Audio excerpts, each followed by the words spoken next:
should have hands and feet that are willing to serve. You with me?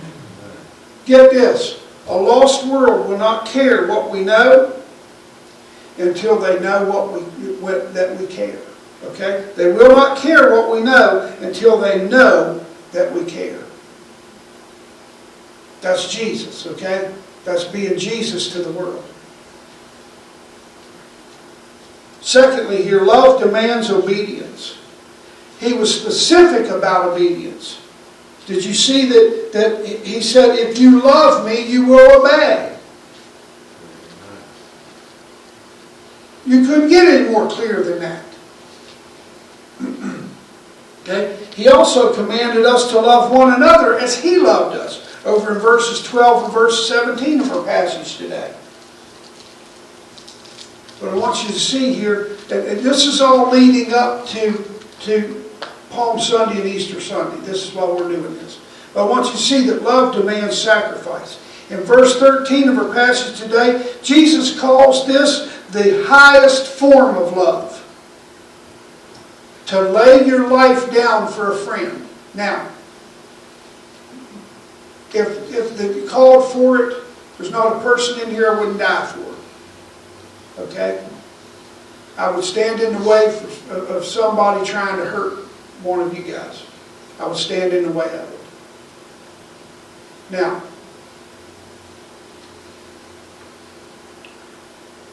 may not call for you to do it, but it does call for us to give up our preferences, our privileges, and our prominence as to put others first. Your desires are less important to me. My desires are less important to me than your desires. He said, man, that sounds a lot like marriage. Yeah, you ever think why Jesus calls the church His bride? Okay, you getting the picture now? But Jesus calls this agape.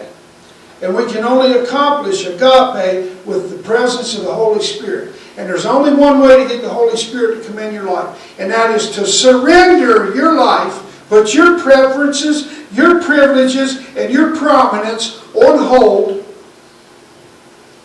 and lay it at His feet.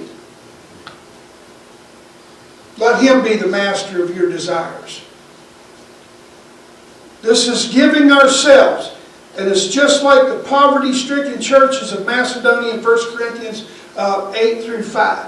1 through 5.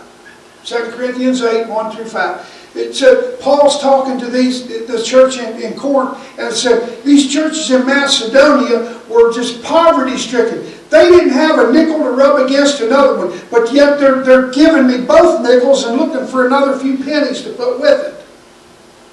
Because they wanted to be a blessing to the church in Judea, in Jerusalem. Get this. But they first gave themselves. They got saved. They got saved. That's why the Holy Spirit was compelling them to do this. And we learn about it today, and we hold them in high regard for being sacrificial.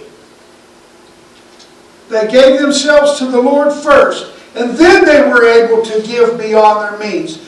How was that possible? They only had 2 nickels, Pastor. Well, because the Holy Spirit helped them to find another penny or two.